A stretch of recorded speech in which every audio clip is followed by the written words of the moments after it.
washing my hands. Hi, my name is Aisha. I'm a student nurse from Harper College. I'm here to do a postpartum assessment on you, okay? Can you tell me your name and your date of birth? Jessica Har. And your date of birth? And January 4, 1988. Okay. And are you allergic to anything, Jessica? Penicillin. Okay, from penicillin, that's what I have on my chart as well. So I'm gonna put some hand sanitizer on, or perform hand hygiene, and put some gloves on for the assessment. Alright, so first I'm gonna start off by auscultating. So I'm gonna listen to your lungs, your heart, and your bowel sounds, okay? So first I'm gonna listen to your heart.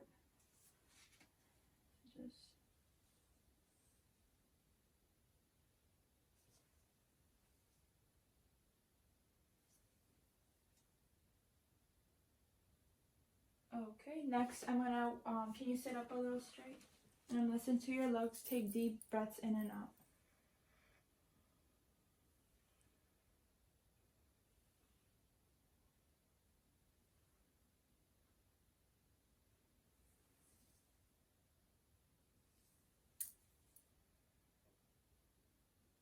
And you listen to the lungs in the back.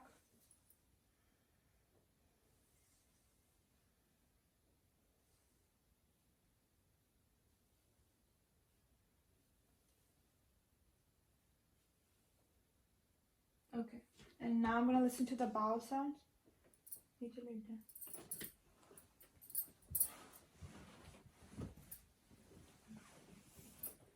In all four quadrants.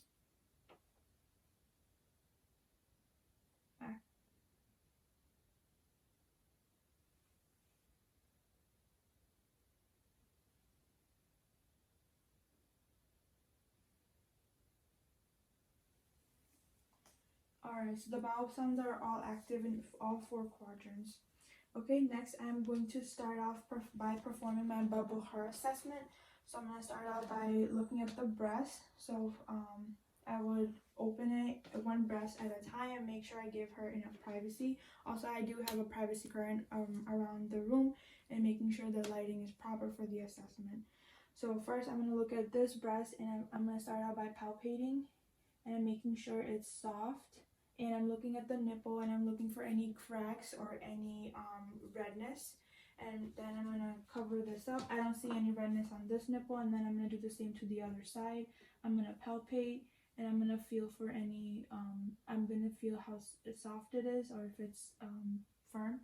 And I'm looking at the nipple, and I'm looking for any redness or any cracks. I don't see any. If there were any redness or any cracks, I would ask the patient to express her colostrum, which is the first breast milk after the baby is born.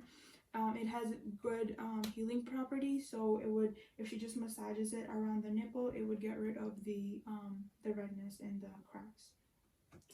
Next, I am going to move on to her uterus. So for that, I'm going to be checking where her fundus is. She did have the baby 24 hours ago, so she's post 24 hour. So I'm going to first start off by putting my hand on the pubis, symphysis pubis, and I'm going to start off by just feeling where the fundus might be at from the umbilicus, which is right here. So I'm going about 1 centimeter or 2 centimeters and 1 centimeter, trying to search for the fundus.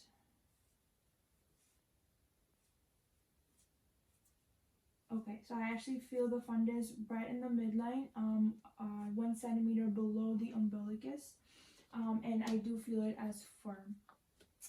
And I'm grabbed onto the symphysis pubis because just in case if the fundus was boggy, then I don't want it to move, get displaced. Next, I'm going to move on to her bowel and bladder. So I'm just going to ask her when she had her last bowel movement. Yesterday morning. Okay, so she had her last bowel movement yesterday morning, and I already listened to her bowel sounds. For the bladder, she has the urinary catheter running, so every 2 to 3 hours we've been checking her urine output. Next, I'm going to move on to her lochia, which is her bleeding. So I have her I would take her underwear off and check for the bleeding on the pad. I'm gonna check how saturated the pad is, and depending on if I've changed the pad about a half hour ago and it's completely saturated, then that's concerning. I would have to notify the doctor. But if she has been wearing the pad for several hours and it's kind of full, so that's appropriate. When I'm looking at the pad, I'm looking at the blood. I'm checking for the odor, for the color, and for the amount of saturation. And for right now, for her, it's normal and within fine. When I'm looking down, I'm also looking for her episiotomy or laceration. So she had episiotomy, and for that I would check where her stitches are, to the right or to the left, or to the midline. And because she has episiotomy, I would also perform the Rita assessment, which is I would check for the redness, any edema, any echymosis, which is bruising, or any drainage, or and for approximation. Her stitches seem to look fine for me, so that's all intact. Next, I'm also going to move on and check.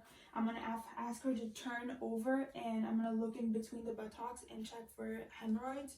And for hemorrhoids, I'm basically looking at swelling in the rectum area. She did have some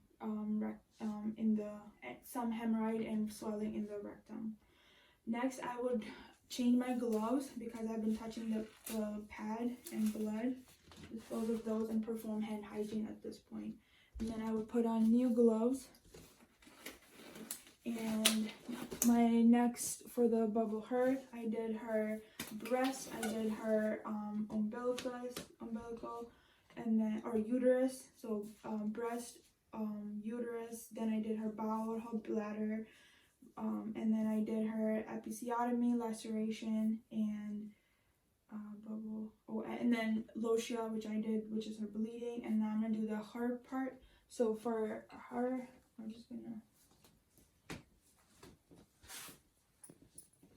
I would open up expose her legs, and I'm going to palpate and ask her, do you feel any pain or tenderness with palpation? No. Okay, I'm gonna do the other leg as well. Any pain or tenderness? No.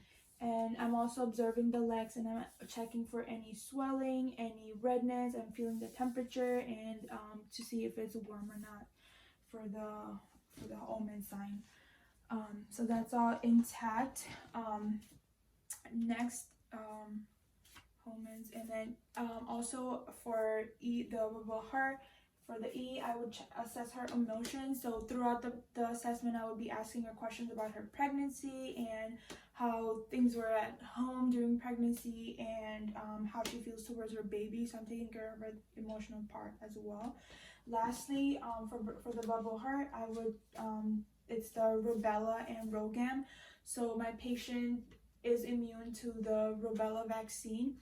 She's immune, so she does not need the vaccination currently, but if she wasn't immune, this would be a good time to get that vaccination in for her. Also for the rogam, she does not need it currently, but she is A negative, but her baby is O positive, and she does not need the rogam vaccine. I think that concludes my assessment for the postpartum. Thank you.